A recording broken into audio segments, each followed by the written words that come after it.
हाँ, सभी ने एक श्लोक सुना होगा, आप सभी ने, चैतन्य चरितामृत का, जीवेर स्वरूप वही कृष्ण नित्यदास। फेमस श्लोक है, बहुत महत्वपूर्ण है, जिसमें बताया गया कि जीव का स्वरूप जो है वो है कृष्ण के दास के रूप में। स्वरूप, स्वरूप मीन्स जैसे कहा जाता है ना कि स्वधर्म है ना, ब्राह्मण क्षत्रिय, जैसे अर्जुन क्षत्रिय था तो उसका क्षत्रिय होने के नाते कुछ स्वधर्म था, उसका अपना धर्म था कुछ क्षत्रिय होने के नाते। तो वो धर्म क्या था, वो उसकी बद्ध अवस्था में वर्णाश्रम फॉलो करना होता है, वैदिक काल में होता था। तो बद्ध अवस्था में वर्णाश्रम के अंतर्गत क्षत्रिय का स्वभाव, क्षत्रिय का स्वधर्म होता है युद्ध करना। तो उसी तरह से मुक्त अवस्था में जो जीवात्मा है उसका स्वधर्म है या स्वरूप है, स्वरूप के अंतर्गत धर्म पालन किया जाता है ना। किसी को अपना पता चल जाएगा ना कि मैं क्या हूँ, तो उसके अकॉर्डिंग ही तो अपना धर्म पालन करेगा और धर्म के अंतर्गत कर्म करेगा। इसलिए धर्म और कर्म आपस में बहुत इंटर रिलेटेड है। तो स्वधर्म, हाँ, तो मैं कहता कि जीवेर स्वरूप है कृष्ण नित्यदास, कि जीवात्मा का स्वरूप है कृष्ण के दास के रूप में, लेकिन वो मुक्त अवस्था में हो स्वरूप है ना। अभी तो हम भूले हुए हैं, अभी तो कृष्ण का हम दास हैं, ये हम भूले हुए हैं। तो मुक्त अवस्था में जीवात्मा का स्वरूप कृष्ण के दास रूप में है। बद्ध अवस्था में भी है, लेकिन बद्ध अवस्था में भूला हुआ है, इसलिए बद्ध अवस्था में ये श्लोक चेंज हो जाएगा। और वो श्लोक चेंज होकर ये हो जाएगा कि इसको चेंज कर सकते हैं हम।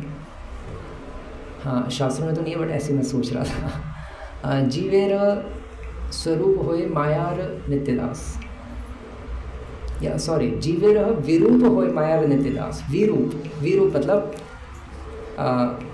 गलत रूप, डिस्टॉर्टेड फॉर्म, मतलब उसका बिगड़ा हुआ जो रूप है वो है माया के दास के रूप में।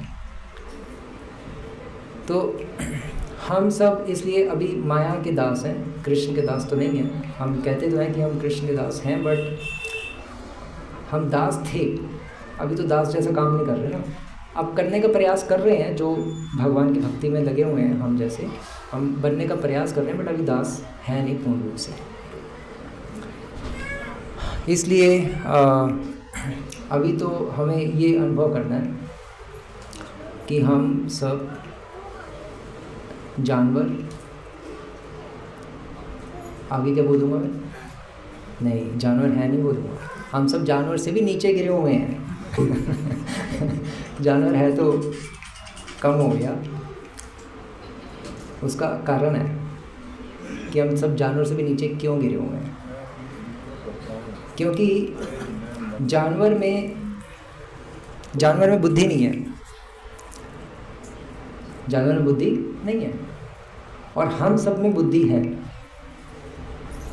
तो बुद्धि का उपयोग करके हम अपनी टेंडेंसीज को कंट्रोल में कर सकते हैं, है ना। टेंडेंसी मतलब जो अपनी प्रवृत्तियों को, हमारे जो गलत जो झुकाव हैं उल्टे सीधे, उनको हम कंट्रोल में कर सकते हैं, लेकिन हम नहीं करते।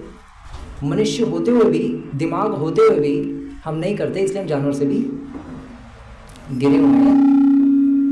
जानवर नहीं है, जानवर है, जानवर से तुलना मत करो अपनी, गलत है वो। हम जानवर से भी नीचे गिरे हुए हैं, क्योंकि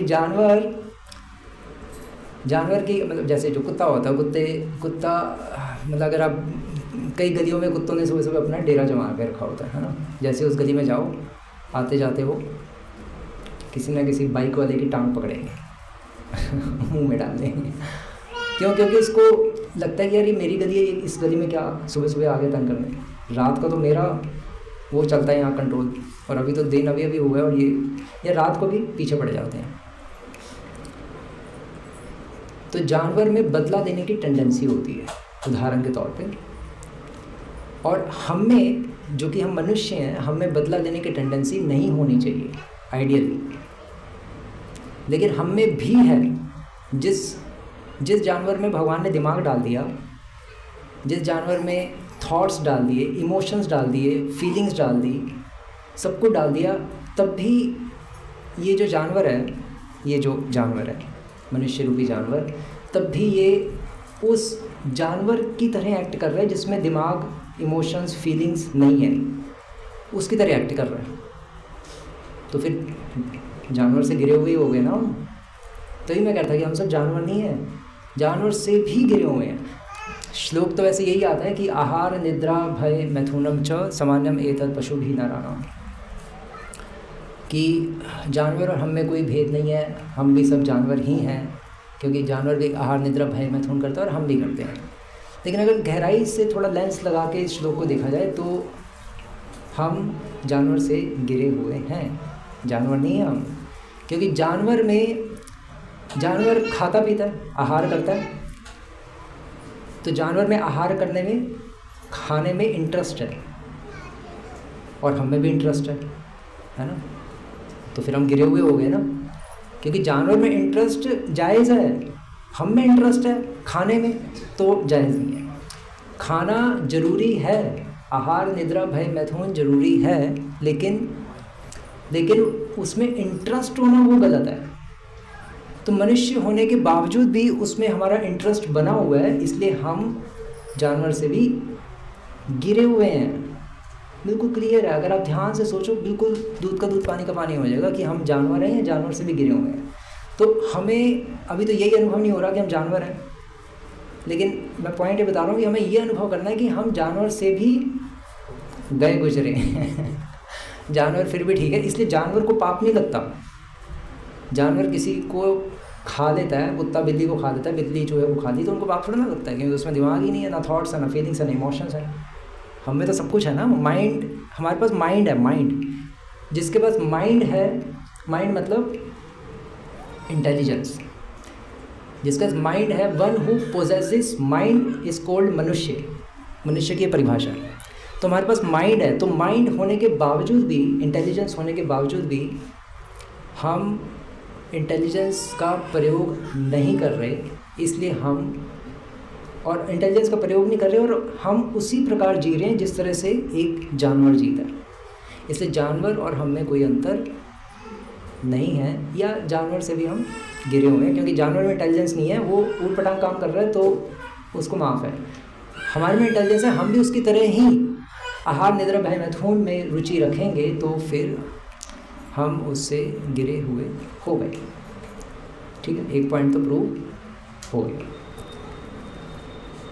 अब ये तो मैंने एक बदला देने का एग्जाम्पल बताया, और आहार का और क्या कह रहे हैं शास्त्र, और कह रहे हैं निद्रा जानवर सोता है और हम भी सोते हैं। तो आप कहोगे क्या प्रभु जी हम सोना बंद कर दें क्या, कि तब हम जानवर नहीं रहेंगे?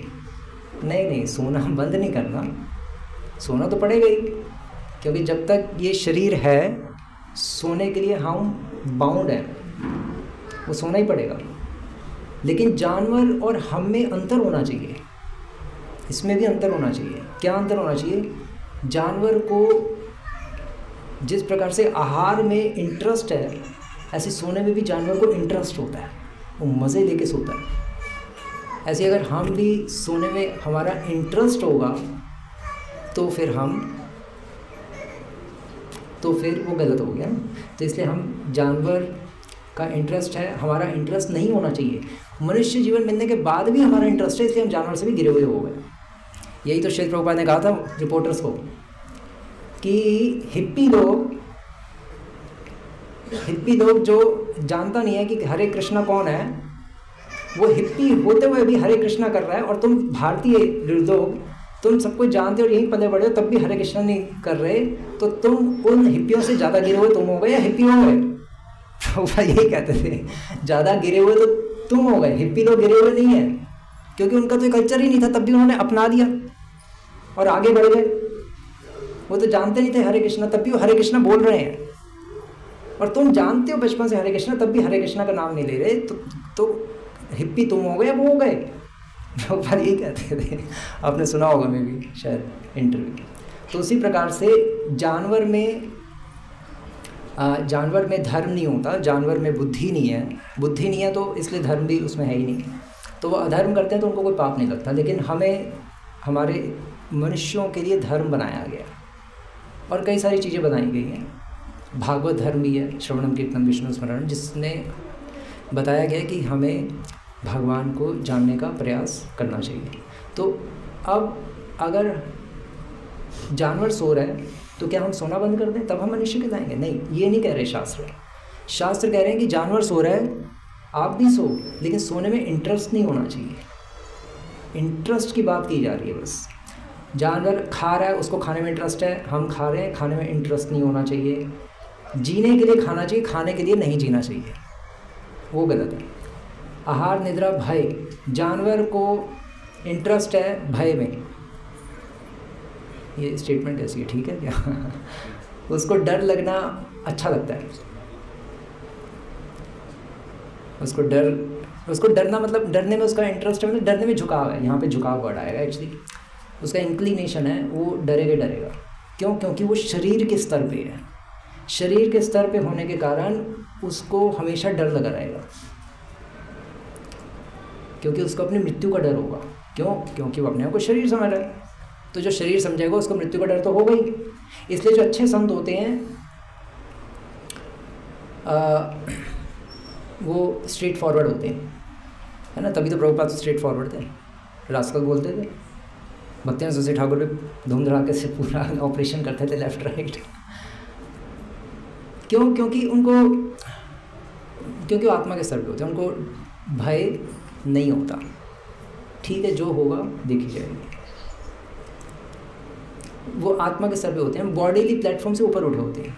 तो जानवर बॉडीली प्लेटफॉर्म पे होता है और इसलिए उसको भय लगता है, इसलिए उसका भय ऑटोमेटिकली, स्वाभाविक रूप से भय उसका झलकता है।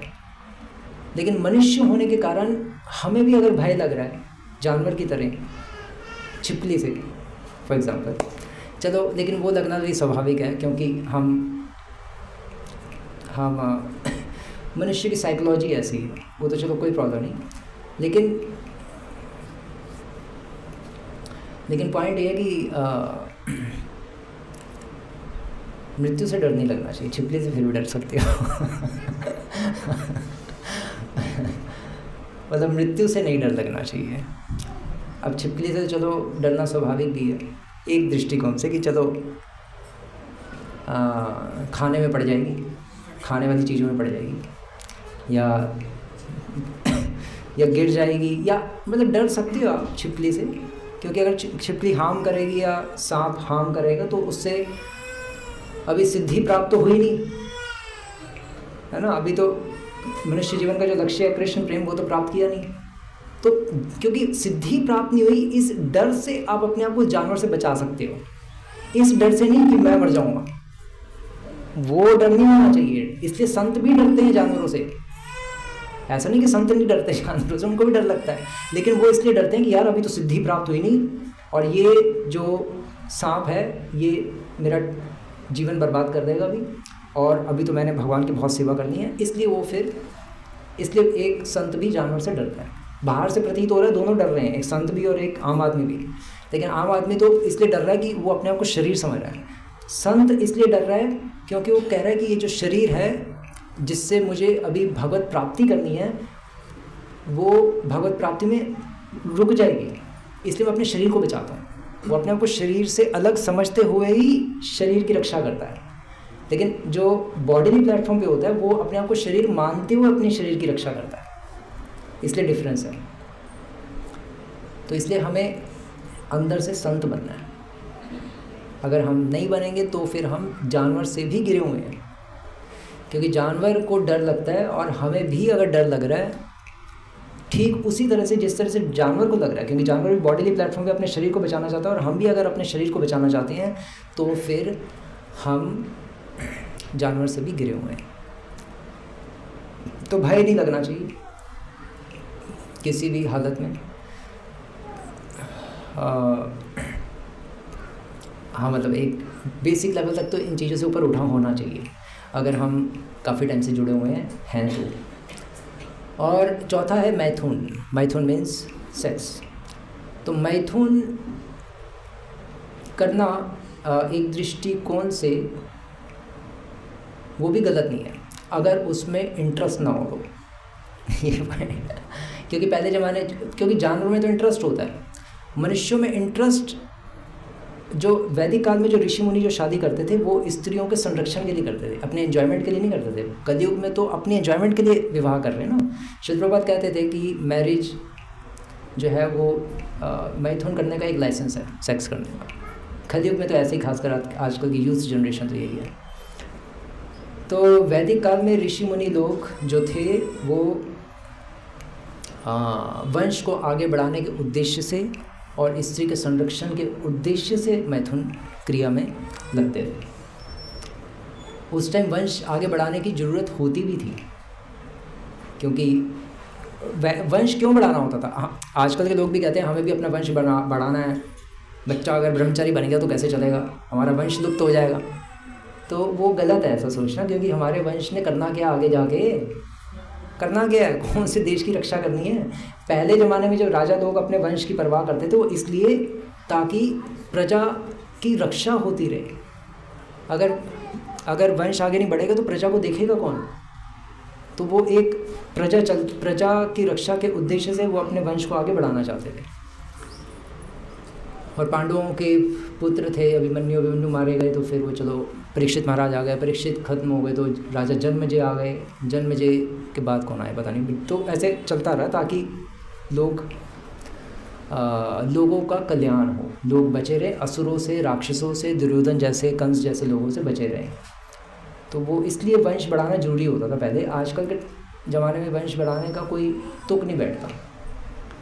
वो पेवे में सारे वंश लिखे हुए हैं और कितने उसको आगे तक बढ़ाओगे। वो बहुत लोग हैं बढ़ा देंगे वंश को अपने अपने, हमें उसमें इंटरेस्ट नहीं लेना। इंटरेस्ट नहीं होना चाहिए मेरा वंश आगे बढ़ जाए। वो पहले ज़माने के जो राजा लोग थे वो भी अपना वंश बढ़ाते थे, हम भी अपना बढ़ा रहे हैं। हमारा इंटरेस्ट है, उनका इंटरेस्ट नहीं होता था। वो लोग कल्याण के लिए वंश बढ़ाते थे। तो जो कुछ भी क्रिया हम करें, अगर उसमें हमारा इंटरेस्ट है तो फिर जानवर में और हम में कोई अंतर नहीं है, या दूसरे शब्दों में हम जानवर से भी गिरे हुए हैं। क्योंकि जानवर का इंटरेस्ट होना स्वाभाविक है, हमारा इंटरेस्ट होना जायज़ नहीं है। क्योंकि भगवान ने हमें ये गॉड गिफ्ट दिया है।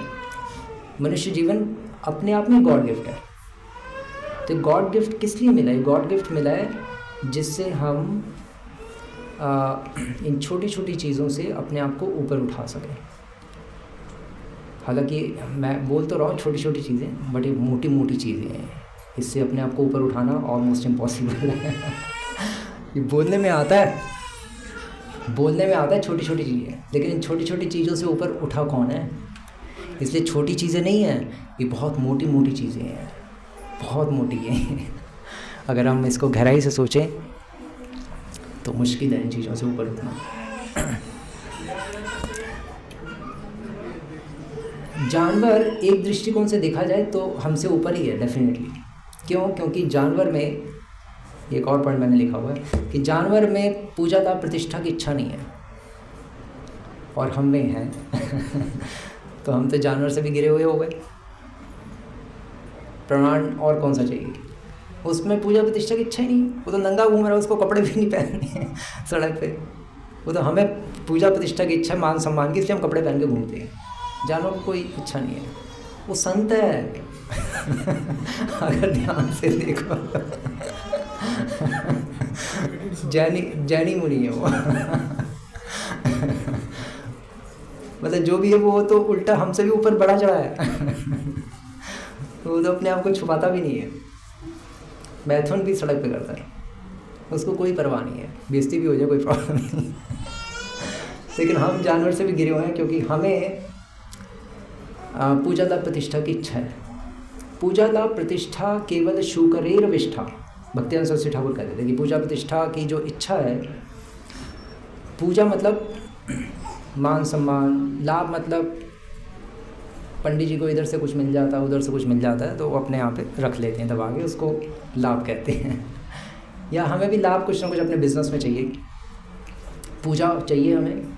हम इतने बड़े बिजनेसमैन बन गए, तब भी अगर हमारे एम्प्लॉइज़ हमारी रिस्पेक्ट नहीं करें तो तो मज़ा ही नहीं आएगा बिज़नेस करने में। एम्प्लॉयज़ सल्यूट मारेंगे जैसे हम कंपनी के अंदर घुसेंगे, तब तो मज़ा आएगा कंपनी चलाने में। तो सल्यूट भी चाहिए होता है, तो मान चाहिए होता है, पूजा चाहिए होती है, प्रतिष्ठा चाहिए होती है, मतलब ख्याति चाहिए होती है। तो वो सब हमें चाहिए, जानवर को चाहिए। तो कौन ऊपर हो गया? जानवर ऊपर हो गया हम। तो हम इसलिए मैं कहते हैं जानवर से भी गिरे हुए हैं। जानवर तो फिर भी ठीक है, बल्कि हम में बुद्धि है, हम में इंटेलिजेंस है, हमें इन चीज़ों से ऊपर उठना चाहिए, लेकिन हम इन चीज़ों में पड़े हुए हैं। और जिसको ऊपर उठना नहीं चाहिए वो इन चीज़ों में है ही नहीं, अर्थात जानवर। तो जानवर तो उल्टा इस पूजा प्रतिष्ठा के संदर्भ में जानवर उल्टा हमसे ऊपर हो गया। अब वो इसलिए भी क्योंकि उसमें बुद्धि नहीं है सोचने की, तो ऊपर हो ही जाएगा ऑटोमेटिकली। लेकिन हमसे ये आशा नहीं की जाती। हमसे आशा करते हैं भगवान कि हम इन चीज़ों से ऊपर उठें। इसीलिए एक जो शुद्ध भक्त होता है या जो शुद्ध भक्त बनना चाहता है, वो हमेशा सोचता है कि मैं भगवान के लिए कुछ भी नहीं कर रहा। चाहे वो जम के भगवान की सेवा करता है, चाहे वो जम के अपने आप को शुद्ध कर लेता है, तब भी वो हमेशा सोचता है कि मैं अपने आप को पूर्ण रूप से शुद्ध नहीं कर पाया, मैं शुद्ध नहीं हूँ, मैं भगवान की सेवा कुछ भी नहीं कर पा रहा। क्योंकि जितनी उम्मीद भगवान मुझसे कर रहे हैं प्योर होने की, या जितनी उम्मीद भगवान मुझसे कर रहे हैं सेवा की, मैं उन उम्मीदों पर अभी भी खरे नहीं उतर पा रहा। भगवान तो और चाह रहे हैं मुझसे। आप कहोगे नहीं ये तो किताबी बातें हैं, ये कहाँ चाह रहे हैं, हमने तो देखा नहीं। लेकिन वो देखा नहीं, बट होता है ऐसे। आप प्योर डिवोटीज़ के साथ रहोगे तब आपको पता चलेगा, जब आपकी वो गर्दन, जब गला घोटेंगे आपका। प्रभुपाद गला ही तो घोटते थे। प्रभुपाद ने कहा तो था गर्ग मुनि को, घंटी बजाई, भागे भागे गर्ग मुनि प्रभु आए। और गर्ग मुनि आए और प्रभुपाद ने कहा कि तुम कहाँ थे? तो गर्ग मुनि प्रभु ने कहा कि मैं सो रहा था। तो प्रभुपाद ने कहा कि रात के 2 बजे हैं, कोई सोने का टाइम है? तो उसने कहा प्रभुपाद यही तो सोने का टाइम है। तो प्रभुपाद जी ने कहा कि यार मैं ट्रांसलेशन कर रहा हूँ पूरी रात और तुम सो रहे हो। तो उसने कहा प्रभुपाद जी आप तो शुद्ध भक्त हैं। तो प्रभुपाद ने कहा तुम क्यों नहीं शुद्ध भक्त? उसने कहा प्रभुपाद मैं कैसे बन जाऊँ एक रात में, मुश्किल है। वो तो मुश्किल है। तो इसलिए टाइम लगता है चीज़ों को। मैं पॉइंट क्या कह रहा था? पूजा लाभ प्रतिष्ठा जानवर जाता। हाँ, तो इसलिए टाइम लगता है शुद्ध भक्त बनने में, लेकिन शुद्ध भक्त बनना तो है ही। पॉइंट ये है।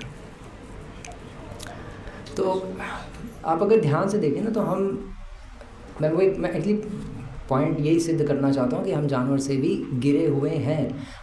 ये हमें अनुभव करना है। अगर नहीं भी करोगे अनुभव तो है ऐसी, फैक्ट है ये। आपको अगर अनुभव नहीं भी हो रहा तब भी होना ऐसे ही है। ये वास्तविकता है। कहते नहीं अमेजिंग फैक्ट्स, तो अमेजिंग फैक्ट है कि आप चाहे इसको रियलाइज़ करो या ना करो, सच्चाई यही है कि हम जानवर से भी नीचे गिरे हुए हैं। सीधा सा पॉइंट है, कोई ज़्यादा एक्सप्लेन करने की ज़रूरत है नहीं देखा जाए, बट थोड़ा सा सोचने की आवश्यकता है।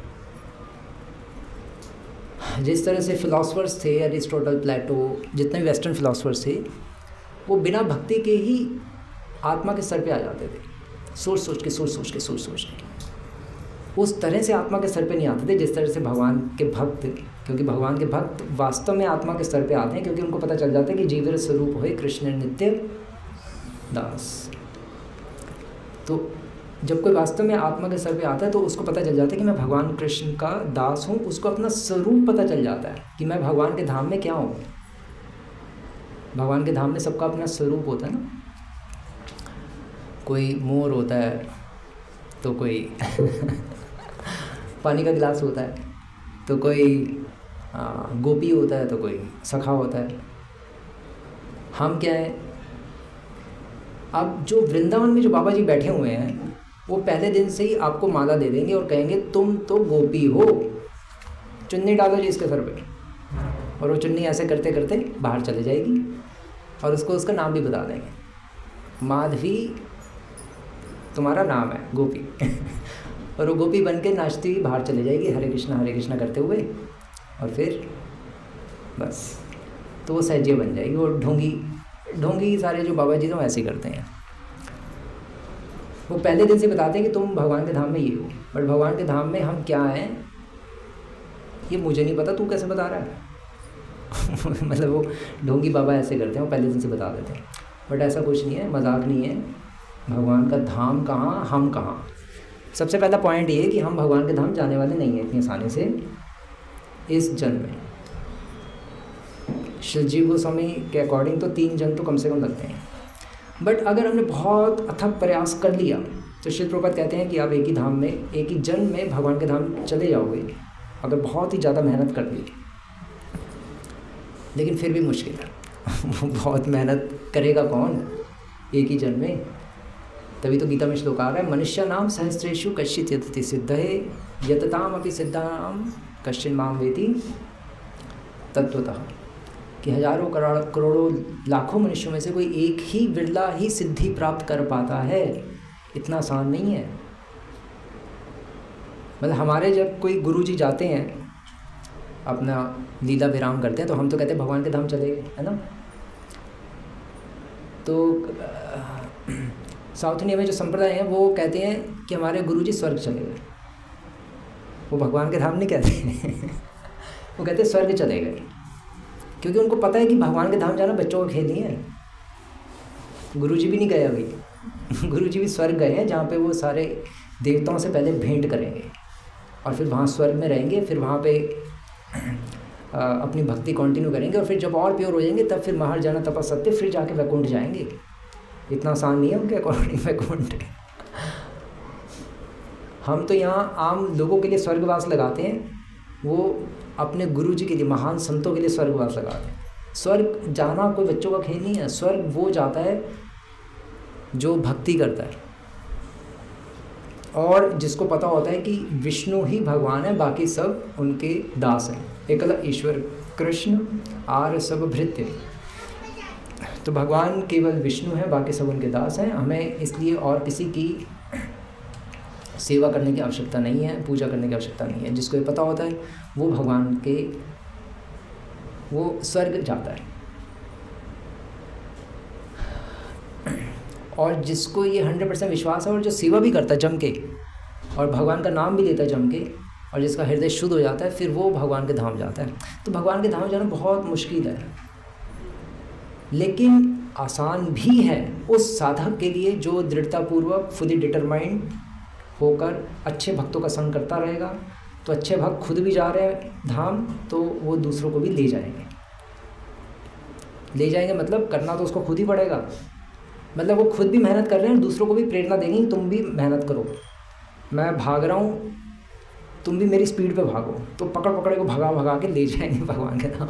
इसलिए भक्तों के साथ भागना ज़रूरी है, भक्तों के साथ विचार विमर्श करना ज़रूरी है।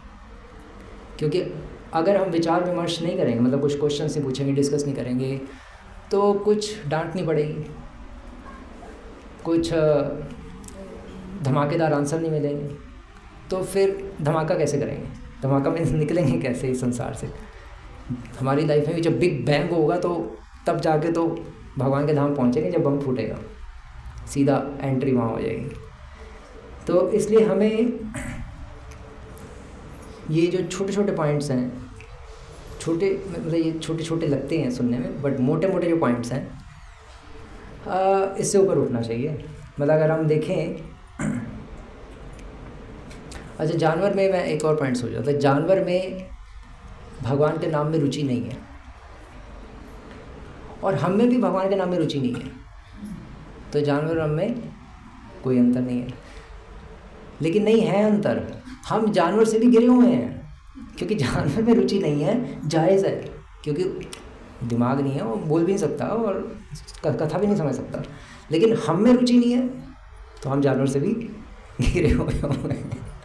तो अगर आप ध्यान से सोचो तो ये डेफिनेटली ये कंक्लूजन आएगा कि हम जो आचार्य लोग जो अपने भजनों में गाते हैं कि आमी वराक रूपो अपि, श्री रूप गोस्वामी भक्तिरसाम्य सिंधु के दूसरे श्लोक में, रूप गोस्वामी मतलब भक्तिरसाम्य सिंधु में श्लोकास है, शिल प्रभुपाद ने तो हमें समरी स्टडी दे दी केवल हिंदी में सारांश रूप में, लेकिन अगर आप भक्तिरसामृत सिंधु पढ़ो ओरिजिनली तो उसमें 2200 to 2200 श्लोकास हैं जो शिल रूप गोस्वामी ने लिखे हैं।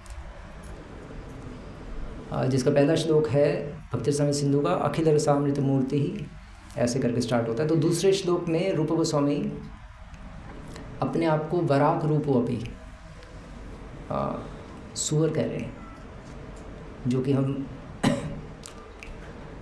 हमें सुनना भी नहीं चाहिए, बट मैं इसलिए बता रहा हूँ क्योंकि रूप गोस्वामी को लग रहा है कि मैं जानवर, समझ रहे ना, मैं वराक, मैं जानवर हूँ, मैं बहुत ही गंदा इंसान हूँ, मतलब और जानवर से भी गिरा हूँ। हाँ, उसको अगर आप ध्यान से असंधि विच्छेद करोगे तो उसका मतलब ये निकलेगा। तो उनको क्यों लग रहा है? क्योंकि वो इन सभी पॉइंट्स पे मनन कर चुके हैं, उनको ये दिख चुका है कि यार ये तो मैं जानवर से भी गिरा हूँ।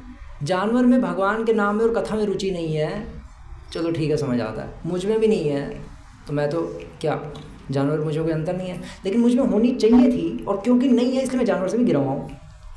पॉइंट ये है। वैसे कोई अंतर नहीं है, उसमें भी रुचि नहीं है, हम में भी रुचि है, ठीक है, हम भी जानवर हैं, लेकिन नहीं, ध्यान से देखो तो हम जानवर से भी गिरे हुए हैं, क्योंकि हमसे आशा ज़्यादा की जाती है, उम्मीद ज़्यादा है भगवान को, कि भगवान ने हमें बुद्धि दी है।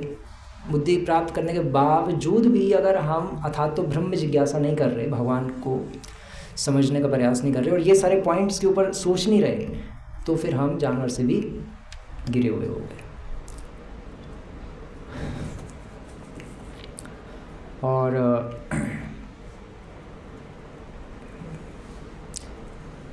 जानवर में अपोजिट सेक्स है ना, जो मतलब जो मेल है, मेल जानवर जो, उसमें फीमेल के प्रति अट्रैक्ट होने की टेंडेंसी है, और हम में भी है, और तो हम में और उसमें कोई अंतर नहीं हो गया। लेकिन इसमें वही सिद्धांत लागू होता है, हम उससे भी गिरे हुए हैं, क्योंकि हम में नहीं होना चाहिए, हमें इन चीज़ों से ऊपर होना चाहिए। इसलिए वो भी कहा जाता है कि जो साउथ इंडिया में जो टेम्पल्स हैं, खजुराहो या इतने सारे जो मंदिर हैं, उसके बाहर वेस्टर्न स्कॉलर्स कहते हैं कि ये सब अजीब से मंदिर हैं, इनके पता नहीं क्या है, ये देखो बाहर सारी गंदी गंदी फ़ोटोज़ लगाई गई हैं, राजे महाराजा लोगों ने क्या मंदिर बनवाया है, मतलब सेक्स करते हुए सारी मूर्तियाँ बनाई हैं, क्या है ये, मतलब वैदिक काल में यही सब होता था क्या? लेकिन नहीं, उसका ये अर्थ नहीं है। उसका अर्थ ये है कि मंदिर के अंदर प्रवेश करने से पहले अगर आपका इन मूर्तियों को देख के मन में विकार आ रहे हैं, तो मंदिर के अंदर जाने के अधिकारी आप नहीं हो, क्योंकि आप रंगानाथ जी के दर्शन करने जा रहे हो, भगवान नारायण से मिलने जा रहे हो, और अभी भी आप इसमें पड़े हुए हो, अगर इसको देख के आप विचलित हो गए, तो इसका मतलब अंदर मत जाओ, दूर से बाहर से प्रणाम करके निकल जाओ। उल्टा प्योरिटी थी वैदिक काल में, वैदिक काल में उल्टा अंदर मंदिर जाने से डरते थे लोग। आपको प्रभु जी, मुझे भी बहुत डर लगता है, लेकिन मेरा दोस्त ले आया था, इसलिए मैं अगली बार से आने वाला नहीं हूँ। अब मुझे पता चल गया, मैं सोचता भी ऐसे ही था, अब मैं नहीं आऊँगा, प्रभु जी मुझे बहुत डर लगता था, अब मैं आराम से बैठ के क्रिकेट मैच देखूँगा। वो तो और पागलबंदी हो गई। वो वैदिक काल में लोग डरते थे मंदिर के जाने से, तो वो अपने घर जाके फिर अपना बैठ के भजन करते थे।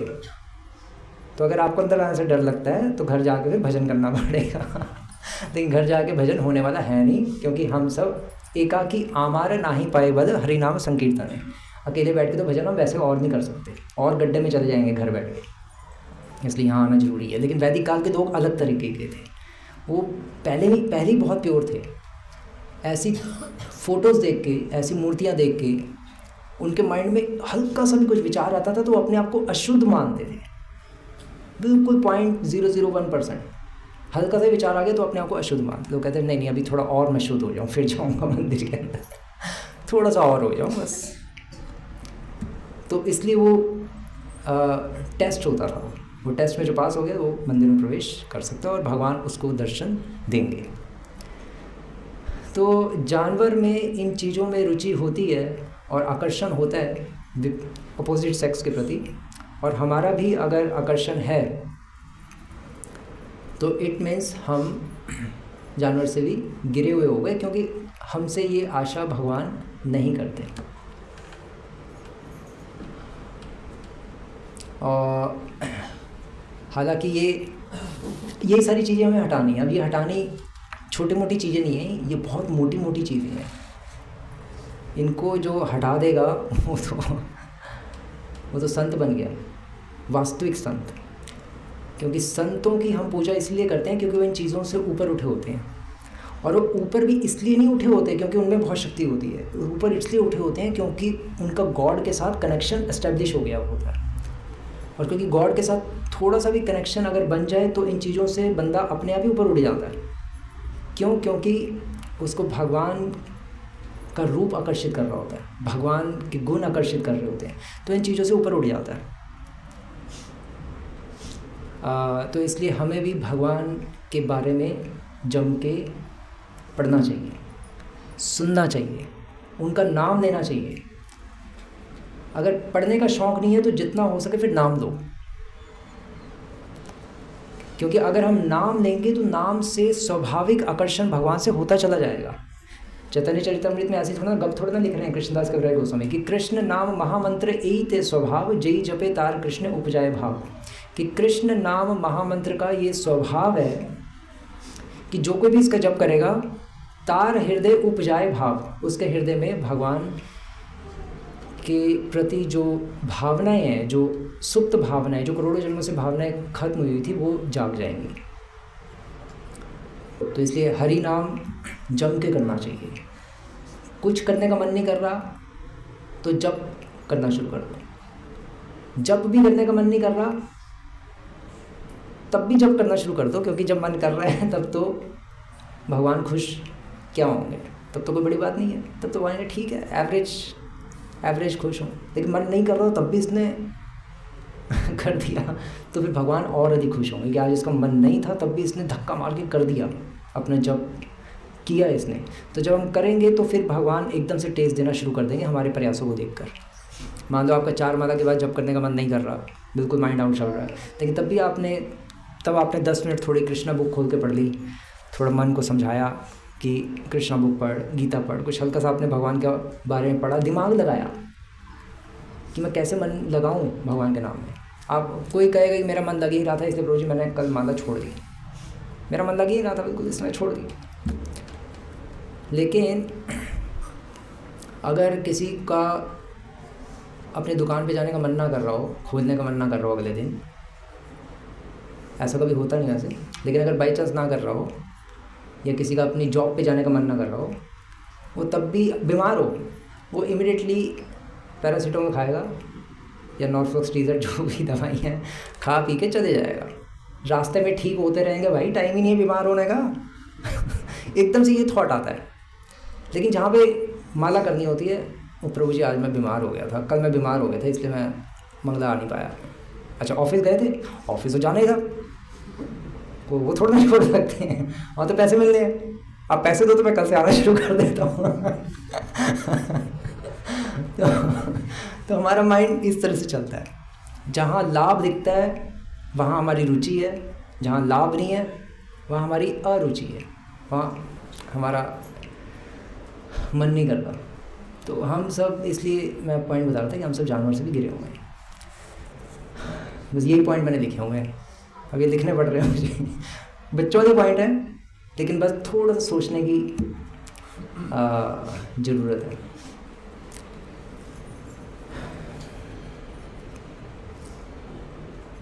तो इसलिए हमें मनुष्य बनना है जो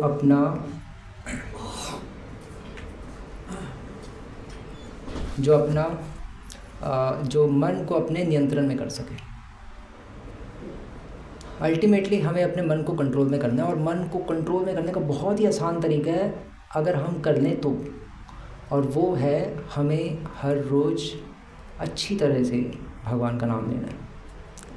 हरे कृष्णा कृष्ण कृष्ण हरे हरे, हरे राम राम राम हरे हरे। बस ये करना है, बाकी काम भगवान कर देंगे। भगवान का नाम उस व्यक्ति को गाइड करेगा।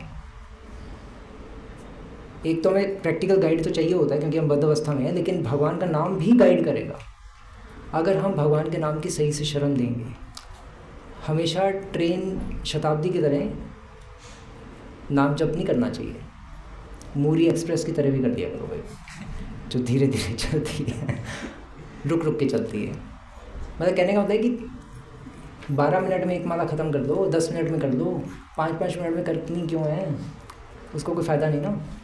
तो मतलब अगर आपकी भगवान से आसक्ति नहीं हो रही at the end of the day, और आप जप करते जा रहे हो कई दिनों तक और कोई आसक्ति नहीं हो रही, तो इसका मतलब कुछ जप में गड़बड़ है ना। तो स्पीड थोड़ी कम कर दो और भगवान का नाम अच्छी तरह से लो। कैसे लो? श्री प्रभुपाद कहते थे चैंट एंड हियर। सुना? प्रभुपाद जी कहते थे कि भगवान का नाम अच्छी तरह से बोलो और अच्छी तरह से सुनो। क्यों कहते थे? क्या पागल थे वो? नहीं, वो इसलिए कहते थे क्योंकि ये जो भगवान का नाम हम लेते हैं ये साक्षात भगवान खुद हैं। तो जब साक्षात भगवान खुद ही हैं तो इसलिए ध्यान से बोलो और ध्यान से सुनो, क्योंकि भगवान नाम के रूप में अभी प्रकट हुए हैं। हमने भगवान को बुलाया है ना। जैसे हम भगवान का नाम लेते हैं, भगवान हमारे जीवा पर उपस्थित हो जाते हैं, एकदम से भगवान प्रकट हो जाते हैं। अब वो दिखते नहीं हैं क्योंकि भगवान नाम के रूप में अवतरित हुए हैं। तो हम जब नाम लेते हैं तो इसलिए प्रभुपाद जी कहते थे ध्यान से बोलो, क्योंकि आप भगवान कृष्ण का नाम ले रहे हो, आप कान्हा का नाम नहीं ले रहे, समझ रहे ना? वो कन्हैया का नाम नहीं ले रहे। अभी कन्हैया की फीलिंग मत रखो। कन्हैया की फीलिंग रखेंगे तो हरे कृष्ण कृष्ण कृष्ण, अरे हमारा गाँव वाला है वो, तो फिर ऐसी रहेगी फीलिंग। अभी भगवान कृष्ण अर्थात भक्ति ठाकुर कहते थे कि अभी हमें राधा कृष्ण की उपासना लक्ष्मी नारायण के रूप में करनी चाहिए। इसका ये अर्थ नहीं है कि लक्ष्मी नारायण के दर्शन करना शुरू करते हैं राधा कृष्ण में। इसका अर्थ ये है कि हम लक्ष्मी नारायण को जिस तरह से हम बहुत आदर देते हैं, क्यों देते हैं? क्योंकि भगवान ने सुदर्शन चक्र पकड़ा हुआ है, तो अपने आप आदर आ ही जाता है, भाई ये गला काट देगा मेरा, जय हो जय हो जय हो। तो भगवान ने, कृष्ण ने बांसुरी भी पकड़ी है तो इसलिए डर नहीं लगता। हाँ ठीक है यार, चढ़ा रहे यार एक सेब। वही अगर भगवान विष्णु सुदर्शन चक्र पढ़ के खड़े हो तो फिर एकदम से हम कहते हैं अरे हाँ सेब रखना है। तो एक आदर की भावना जिस प्रकार से लक्ष्मी नारायण के लिए है, लक्ष्मी नारायण के लिए मतलब इस सेंस में कि भगवान कृष्ण हमारे कोई मित्र नहीं है। क्या भगवान नारायण को अपने मित्र कहते हैं? नहीं कहते ना। तो ऐसे भगवान कृष्ण को भी हम अपने मित्र नहीं कह सकते, क्योंकि हमारी अभी औकात नहीं है। अगर आप मतलब औकात एक अजीब सा वर्ड हो गया, अधिकार, शास्त्रीय वर्ड अधिकार नहीं है अभी। ना हम मधुमंगल की तरह भगवान कृष्ण के कंधे पे चढ़ सकते हैं और ना अर्जुन की तरह भगवान से बात कर सकते हैं। अर्जुन ऐश्वर्य भाव में था, मधुमंगल माधुर्य भाव में था। तो अभी तो ना हम माधुर्य भाव में और ना ऐश्वर्य भाव में, लेकिन फिर भी हमें अभी ऐश्वर्य भाव में हैं हम, क्योंकि अर्जुन और भगवान कृष्ण का गैप था काफ़ी। तो उसी तरह से हमें गैप में भक्ति करनी है, भगवान से गैप बना के रखना है। इसलिए कहा जाता है ऐश्वर्य भाव में भगवान की भक्ति करो शुरुआत में। अर्थात लक्ष्मी नारायण की हम जिस तरह से उपासना करते हैं, बहुत गैप होता है ना लक्ष्मी नारायण और उनके भक्तों के बीच में। दूर से खड़े होकर पुरुष सूत गाते हैं, प्रार्थना करते हैं सभी देवी देवता, समुद्र तट पे ही है ना, पुरुष सूत गाते हैं। ब्रह्मा जी फिर बताते हैं कि भगवान ने ये मैसेज दिया। तो उस तरह से बहुत गैप बना के रखो। अभी ये मत सोचो कि ये राधा कृष्ण मेरे हैं और मेरे प्राण धन, और समझ लो फीलिंग्स नहीं अभी उस तरह से आनी चाहिए। अभी तो बहुत आदर वाली फीलिंग्स आनी चाहिए। तो ये पॉइंट है। तो बस मैं ये निष्कर्ष देना चाह रहा था कि हम ये अनुभव करें कि हम सब जानवर नहीं हैं, जानवर से भी घिरे हुए हैं। और चाहे अनुभव करें या ना करें, फैक्ट यही है। आप करो या ना करो, ये वास्तविकता है। आप चाहे मानो या ना मानो, थोड़ा सा सोचेंगे तो यही निकलेगा। तो फिर जब हमें पता चलेगा कि जीव स्वरूप हुए जानवर, तो फिर हम एलिजिबल होंगे नेक्स्ट स्वरूप को प्राप्त करने के लिए, कृष्ण नित्यदास। तो पहले हमें जानवर बनना है, फिर हम बनेंगे कृष्ण नित्यदास। हरे कृष्णा। श्री प्रभुपाद की जय, श्री कृष्ण बलराम भगवान की जय। निताय गौर प्रेमानंदे। कोई प्रश्न हो तो आप पूछ सकते हैं, किसी प्रकार की कोई जिज्ञासा हो अथा तो ब्रह्म जिज्ञासा।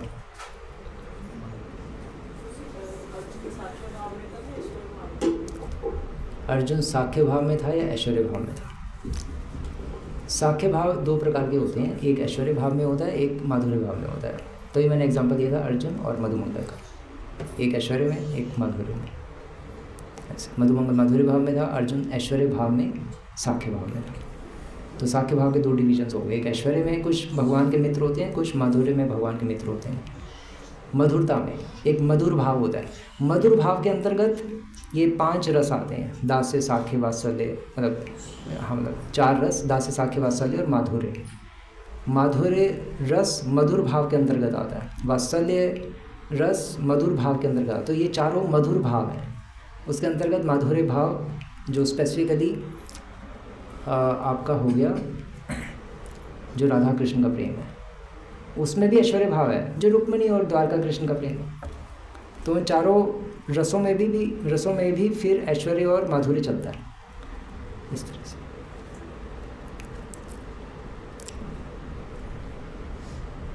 आपके समझाने में कोई कमी नहीं है, मेरे समझने में कमी होगी तो भी प्रश्न पूछूंगा आपसे। नहीं बताइए। आपने कहा कि भोजन खाने में इंटरेस्ट नहीं होना चाहिए, वंश को बढ़ाने में इंटरेस्ट नहीं होना चाहिए, और क्योंकि हम शरीर नहीं है तो मरने में भी हमें मतलब भय नहीं होना चाहिए। अगर हमारा भोजन में इंटरेस्ट नहीं है तो भगवान जी तो खुद वगैरह जैसे माखन खा रहे हैं। हाँ हाँ हाँ हाँ। वंश आगे नहीं बढ़ाएंगे तो उनका नाम कौन लेगा? और अगर मरने में भय नहीं है क्योंकि हम शरीर नहीं है, तो क्या मारने में किसी को भी भय नहीं होना चाहिए? क्वेश्चन तो अच्छा है।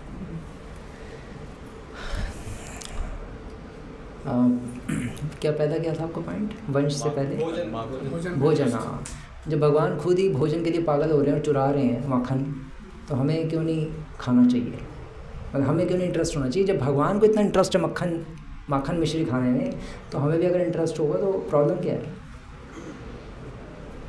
प्रॉब्लम ये है कि हमें इंटरेस्ट था, हमें भी इंटरेस्ट था, इसलिए यहाँ भौतिक जगत इस संसार रूपी जेल में भेज दिया गया। क्योंकि हमने कहा भगवान आप खा रहे हो इतने मज़े से, हम भी खाएंगे। तो जब हमने कहा हम भी खाएंगे और हमारा भी इंटरेस्ट होना चाहिए आपकी तरह, हम भी अपने मज़े के लिए खाएंगे, तो भगवान ने कहा मज़े के लिए खाना है तो खा लो। निकटस्थे माया झपटिया धरी, माया रूपी जेलर पास में खड़ी थी, वो पकड़ के हमें इस जेल में ले गई दुर्गा देवी, तो हमें जेल हो गई। भगवान के सखा भी भगवान की तरह मज़े से खाते हैं, है ना। भगवान अपना जूठा खिलाते हैं, उनको खिलाते हैं, लेकिन भगवान के सखा भगवान के आनंद के लिए खाते हैं, अपने आनंद के लिए नहीं खाते। माखन मिश्री खा रहे थे, जब भगवान ने घड़ा तोड़ के अपने सखाओं को दिया, बंदरों को दिया, वो भगवान के जो पार्षद होते हैं वो भगवान के आनंद के लिए उनकी तरह एक्ट करते हैं। उनका अपना स्वार्थ कुछ नहीं होता, क्योंकि स्वार्थी लोग भगवान के साथ हो ही नहीं सकते। हम सब स्वार्थी हैं, हम अपने स्वार्थ के लिए टेस्ट लेना चाहते थे और खाना चाहते थे, इसलिए हम इस संसार में पड़े हुए हैं, संसार रूपी जेल में। ठीक है, ये आपको भोजन का हो गया। अब वंश का जो पॉइंट है कि अगर हम वंश आगे नहीं बढ़ाएंगे तो क्या होगा? भगवान का नाम कौन लेगा? भगवान का नाम लेने के लिए लोगों को ऊपर से नीचे खींचना ही क्यों है? वंश आगे बढ़ाने के लिए इस पैदा करके यहाँ भेजना ही क्यों है संसार में कि तो पहले भगवान का नाम ले। वो एक्चुअली ये हमें सोचने की ज़रूरत नहीं है। ये तो वो पॉइंट हो गया कि सृष्टि कैसे चलेगी अगर सब भगवान के धाम चले जाएंगे, ये कुछ वैसे क्वेश्चन हो गया। या भगवान के धाम या इस सृष्टि को भरेगी कैसे अगर कोई वंशी आगे नहीं बढ़ाएगा? तो भरना ना भरना वो हमारा क्या कहते हैं, वो हमारा नहीं दायित्व नहीं, ठेका हमारा ठेका नहीं है वो भगवान देखेंगे कि कैसे इस संसार को भरना है या कैसे इस संसार को खाली करना है, वो भगवान देखेंगे। वैसे वंश आगे बढ़ेंगे क्योंकि ब्रह्मचारी बनना बच्चों का खेल होता नहीं है। अच्छे परास्त हो जाते हैं। तो वो आपका जो पॉइंट है कि वंश आगे कैसे बढ़ेगा, वो बढ़ जाएगा, उसमें आप निश्चिंत रहिए, होगा। कलयुग में कोई आसान नहीं है कि कोई ब्रह्मचारी पूरे जीवन रह पाए। तो 99% या 90% या 95% वंश आगे बढ़ता रहेगा, उसमें कोई चिंता की आपको आवश्यकता नहीं है। और तीसरा क्या था आपका पॉइंट? मृत्यु। तो क्या मृत्यु का क्या था? मृत्यु डर। तो ये कि अगर आपका शरीर नहीं है, हाँ, अगर हमें अपने आप में मरने का भय नहीं होना चाहिए, तो किसी और को मारने का भी भय नहीं होना चाहिए। देख भाई, तू शरीर नहीं है, ये ले गोली खा। तू शरीर है ही नहीं, गोली खा। ये आपका क्वेश्चन है। वो कहेगा यार मैं शरीर नहीं हूँ। अच्छा, तो गोली क्यों मार रहा है? आत्मा तो कभी मरती ही नहीं। फिर वो सामने वाले ये आंसर दे देगा। नहीं, ये गलत है। हम शरीर नहीं है, मतलब मैं ये शरीर नहीं हूँ। प्रत्येक साधक को ऐसा सोचना चाहिए कि मैं ये शरीर नहीं हूँ, तो इसलिए मुझे कोई भी मार दे कोई प्रॉब्लम नहीं है। सब शरीर नहीं है इसलिए सबको भी मैं मार दूँ तब भी कोई प्रॉब्लम नहीं है। ऐसा सोचना गलत है, फिर पाप लगेगा। हमें कोई मार दे तो हमें थोड़ा ना पाप लगेगा, सामने वाले को लगेगा ना। हम तो चले जाएंगे भगवान के धाम अगर भगवान का भजन कर रहे होंगे, और हमें तो कोई टेंशन भी नहीं होगी क्योंकि हमें पता ही है मैं शरीर नहीं हूँ। सामने वाले को टेंशन होगी क्योंकि वो मार रहा है, तो उसको पाप लगेगा। और पाप करने का फल तो नरक और यमराज जी से दंड मिलता है। तो दूसरे को मारना तो पाप है। हम ये सिद्धांत प्रस्तुत करके दूसरे को मार नहीं सकते कि मैं शरीर नहीं हूँ और तू भी शरीर नहीं है। तो सामने वाला कहेगा जब तू भी शरीर नहीं है तो पहले अपने आप को गोली मारना। तो आप कहोगे अभी मार लेते हैं ये तो, और बस फिर वो सामने वाला बच के निकल जाएगा। अगर वो इंटेलिजेंट होगा। तो ये तो अपने ऊपर सिद्धांत लागू होता है, दूसरे के ऊपर नहीं हम कर सकते, वो तो अटपटा हो जाएगा। अच्छा प्रश्न, इसी को जिज्ञासा कहते हैं। ये जिज्ञासा सबके अंदर होती है, बट कई शर्मा जाते हैं, कई पूछ जाते हैं। जो पूछ जाते हैं, जो पूछ जाते हैं वो आगे बढ़ जाते हैं, और उनके चक्कर में दूसरे भी आगे बढ़ जाते हैं। जो नहीं पूछते वो बैठे रह जाते हैं, और उनके चक्कर में बाकी सब भी बैठे ही रह जाते हैं। तो ये अच्छा है, पूछना चाहिए। जो प्रभु हमने एनिमल किंगडम में पूजा लाभ प्रतिष्ठा वाला पॉइंट दिया है, अगर हम कोई भी नेशनल ज्योग्राफी देखें तो उसमें भी एनिमल किंगडम में जैसे चिंपैंजी होते हैं, ये सारे, इनमें भी सिग्मा मेल्स अल्फा मेल्स होते हैं जो कंट्रोल करते हैं पूरे किंगडम को ना, पूरी स्पीशीज़ को। और टाइगर और लायंस होते हैं जो कंट्रोल करते हैं, वो आपस में लड़ते रहते हैं, क्लैश होता है। तो इनमें भी पूजा लाभ प्रतिष्ठा है। और हाथी का एग्जांपल ये है, गजेंद्र, वो तो हाथी को राजा ही था, वो तो शास्त्रों में ही आ रहा है। तो इनमें भी तो है ही सिस्टम पूजा लाभ प्रतिष्ठा का है, लेकिन उतना अधिक नहीं है, उतना विकसित नहीं है जितना हमारा, उतनी तीव्रता नहीं है। जैसे बुद्धि चलो इनमें भी है ही, है ना, बुद्धि तो है ही जिस तरह के आप एग्जांपल्स दे रहे हो, लेकिन मनुष्यों में एक ख़ास प्रकार की बुद्धि है जिससे वो काफ़ी चीज़ें कर सकता है। तभी तो क्या क्या बनाते जा रहे हैं, ये बना तो दिया है। AI बना दिया, पता नहीं क्या क्या बना रहे हैं, मतलब तो चैट GPT के बाद अभी पता नहीं और क्या क्या आएगा। तो मनुष्यों में एक अलग तरह का दिमाग है, मनुष्यों में हर चीज़ एक बहुत ज़्यादा डेवलप्ड है, क्योंकि मनुष्यों की कॉन्शियसनेस बहुत डेवलप्ड है। जानवरों की कॉन्शियसनेस चेतना कम विकसित है, इसलिए उनमें पूजा प्रतिष्ठा व अन्य सारी चीज़ें जो हैं वो कम मात्रा में है, उसकी इच्छाएं कम है, डिज़ायर्स कम है। मनुष्यों में हर चीज़ ज़्यादा है क्योंकि उसमें दिमाग ज़्यादा है। तो मनुष्यों का और जानवरों में अंतर हमेशा ही रहेगा, वो एक डिग्री का फ़र्क रहेगा। जानवरों में पूजा प्रतिष्ठा की अगर डिज़ायर 20% है तो मनुष्यों में 100% है, तो बहुत फार डिफरेंस है। इसलिए कहा जाता है कि जानवरों में है ही नहीं ये, बस तो अपने अपने वो तो होता ही है।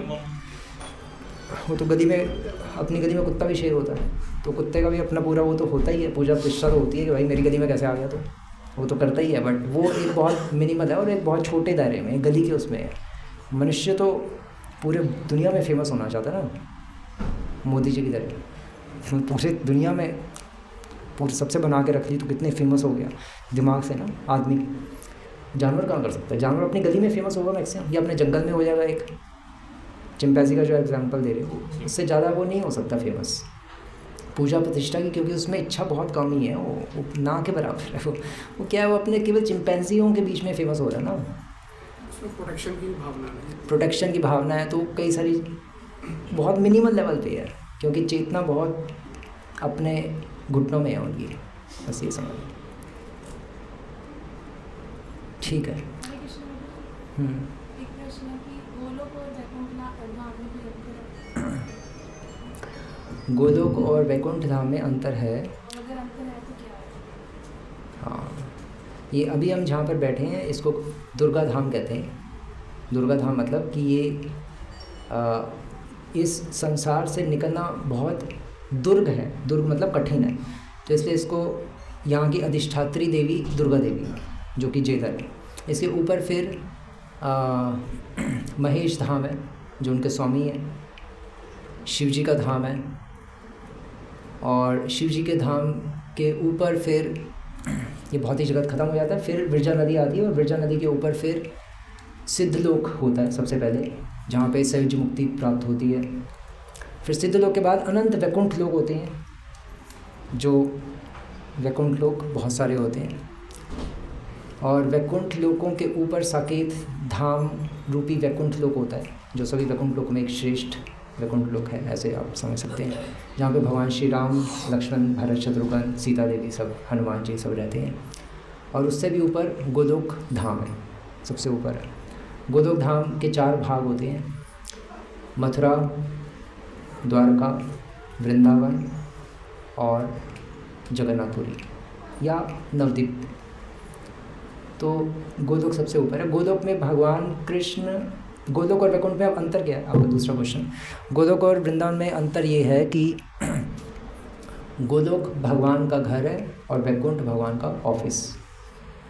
वैकुंठ में जब भगवान जाते हैं तो अपना कोट पैंट टाई वाई लगा के जाते हैं, चारों हाथ लगा के, शंख चक्र सुदर्शन सब पकड़ के। और वृंदावन में भगवान अपना नंगे पाँव घूमते हैं अपने सभाओं के साथ, जूठा खाते हैं और जूठा खिलाते हैं। बस ये अंतर। ठीक है।